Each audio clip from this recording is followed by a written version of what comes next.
Namaste from Womb Shala. This is an Astro update recorded on December 28, 2019. Many feel stressed about the big conjunction that happens in January between Saturn and Pluto. Every astrologer talks about it and everyone says it's a big deal. And it is. It's a paradigm shift. And the shift won't happen from one day to the next. Since this is a several long planetary cycle that are coming to an end, and at the same time is at a new beginning, you could say that it's a death process and a birth process happening at the same time. This will affect all humans, regardless if we are aware of it or not.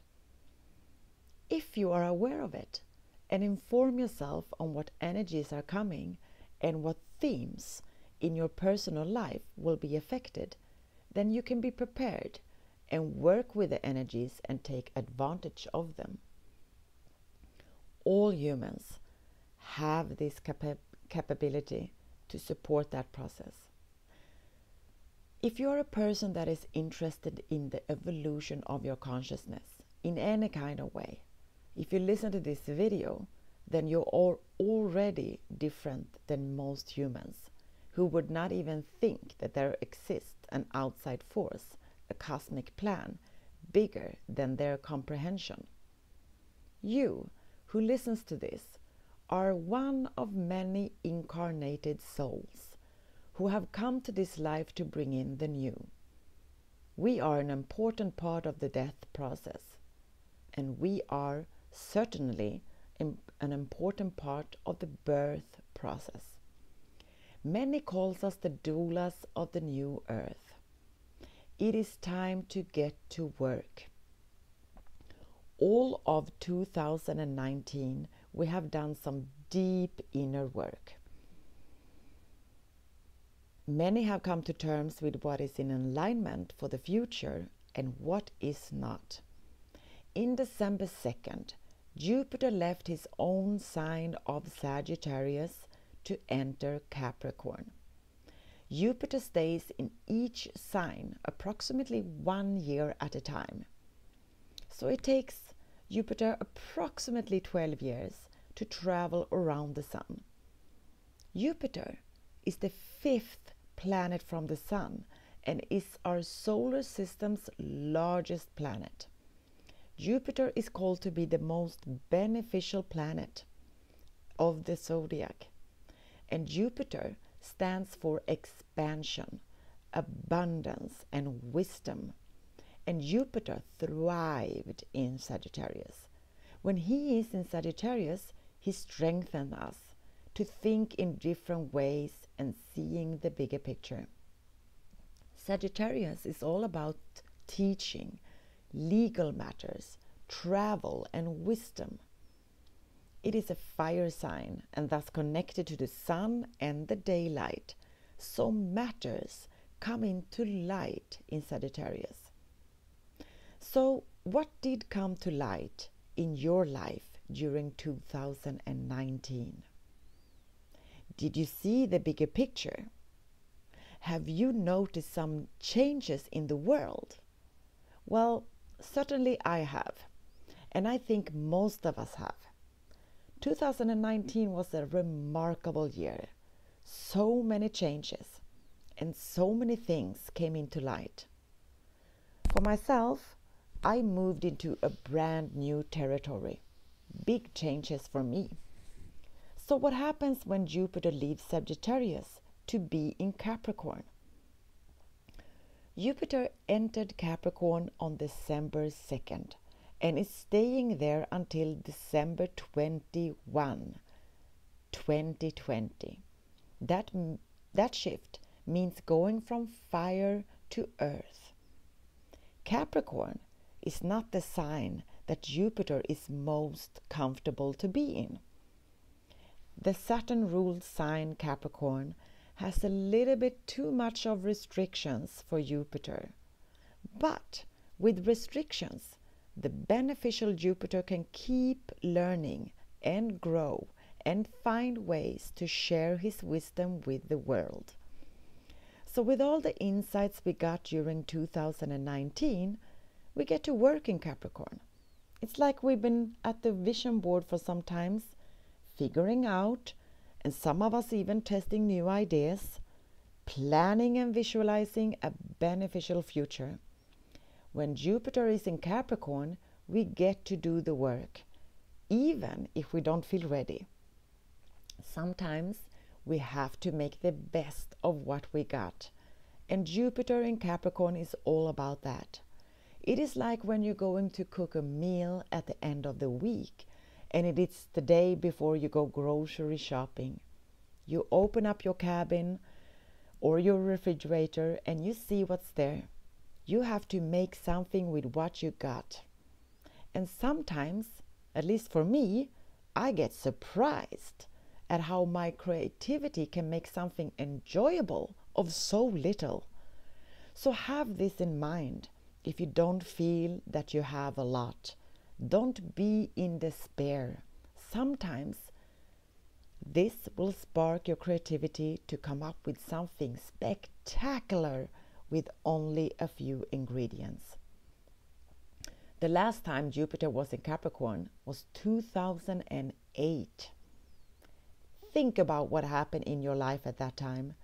What change occurred and how did you handle it?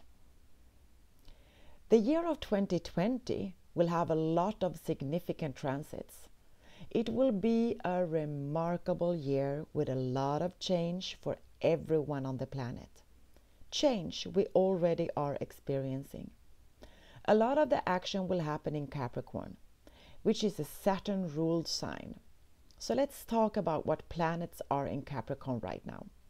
We have Saturn, Pluto, Jupiter, the Sun, also the Moon right now, and soon Mercury will join the party. So what makes 2020 so significant is the conjunction between Saturn and Pluto. First, let's talk about Saturn.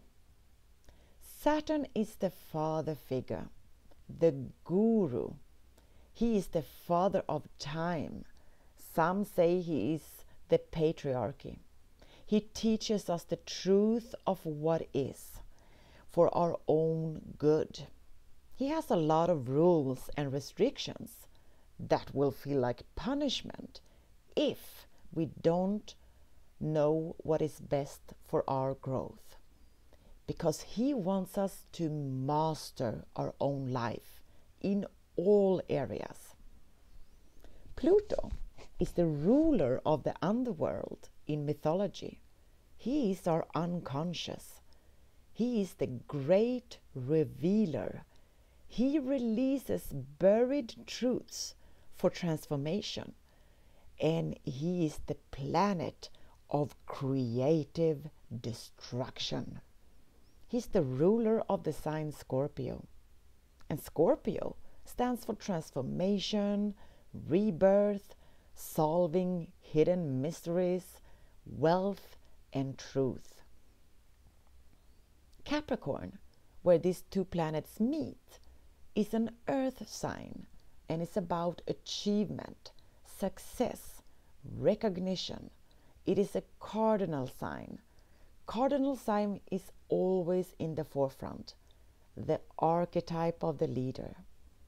It is the structure, both the structure in how you organize things, but also the structure in buildings, your body, your skeleton. It has to do with everything that can be materialized. And what can be materialized has a birth and therefore a death.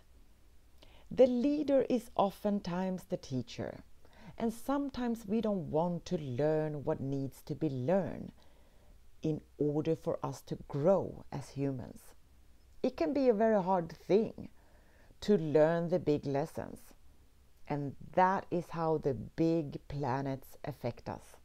They affect us in a big way because they are far away from both us and the sun.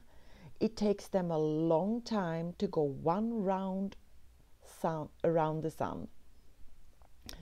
And therefore, the meetings between these planets happens rarely. The planets then have time to accumulate a lot through the cycle, so around their meeting, something very significant for us will happen. This has happened throughout our history. The great astrologer Rick Levin has made a talk on the earlier conjunctions in history and can show clearly the impact the conjunctions has had for all of humanity. I will post a link to that talk below in the description box. There's a lot of videos on YouTube on this subject from astrologers far more experienced than me. So I want to come back to how we can best make use of this time, how we can best deal with the energies of 2020. The outer universe is deeply connected with our inner universe. Each planet and sign is directly correlated with the different parts of our body. There are certain colors assigned to the planets and signs. We also have certain colors assigned to each chakra, energy centers in our bodies.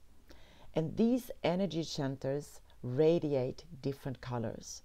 There are also systems that assign the different elements to the planets and also our chakras.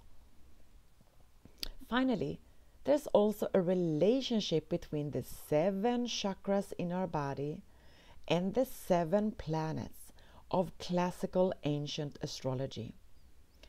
These are the Sun, Moon, Mercury, Venus, Mars, Jupiter, and Saturn. The outer planets, the ones that we can't see with our bare eyes, Pluto, Uranus, and Neptune, which were discovered through expanding technology in recent times, their characteristics reflect the steps made forward in man's development. Like I mentioned earlier, we will be affected of the planetary transits whether we are aware of them or not. The best way to work with these energies is to be informed and to support our body and nervous system as best as we can.